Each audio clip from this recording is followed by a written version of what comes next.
Scoring is one of the most important jobs in cricket and it's steeped in tradition. In the early days, runs were recorded by a notch being cut into a stick with a knife. That's why we have the term a batter notched a century. Scorers in junior format stage 2 won't need a stick and knife. They'll use a new look scorecard, and this video is a step-by-step guide on how to use it. Before the first ball is bowled, take the time to fill in the information about the game. This is standard stuff. Jot down the names of both teams, whose innings this sheet will detail, the names of both captains, the date, the start time, the ground where the game is being played, the team that won the toss, the temperature at the start of the game, the names of the home and away coaches, and don't forget to include the age and division. You'll then need to fill in the batting order, starting with the openers.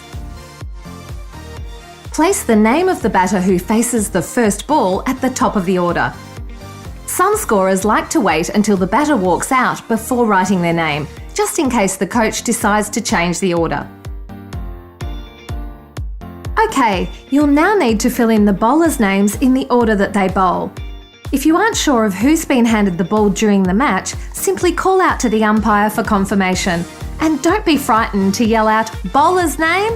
It's as much a part of cricket as a bowler screaming, "How's that?" When the batter faces a ball but doesn't score a run, you still need to note it. We do this to have a record of how many balls have been bowled in the over and how many deliveries the batter has faced. To note the delivery, you simply place a dot in two boxes, the batters and the bowlers.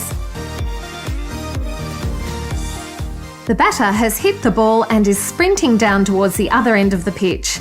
Each time the batter runs the length of the pitch equals 1 run. If they run down and back without getting out, it's 2 runs. Your job is to record the number of runs that are scored in 3 boxes, the batters, the bowlers, and in the progressive score box.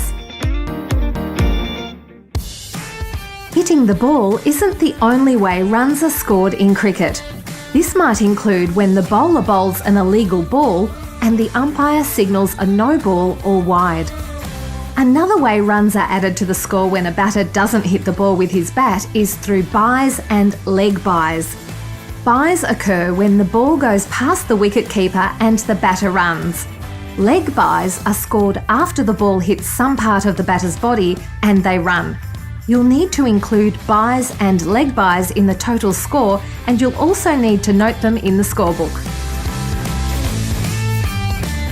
When a bowler is no-balled, place an O in the batter's box, the bowler's box, the progressive total box, and the relevant extras total box. When the bowler bowls a wide, place a W in the batter's box, the bowler's box, the progressive total box, and the relevant extras total box. When a bowler has bowled a bye, place a B in the batter's box, the bowler's box, the progressive total box, and the relevant extras total box. When a bowler bowls a single leg bye, place an LB in the batter's box, the bowler's box, the progressive total box, and the relevant extras total box. If they score 2 leg byes, mark it as 2LB. If you're scoring a stage 2 match, you'll need to write down the details of a dismissal. Was the batter caught, bowled, given LBW or run out? Remember to add the name of the fielder if the batter was caught. You mark their achievement by simply jotting down the letter X in the bowlers and batters box.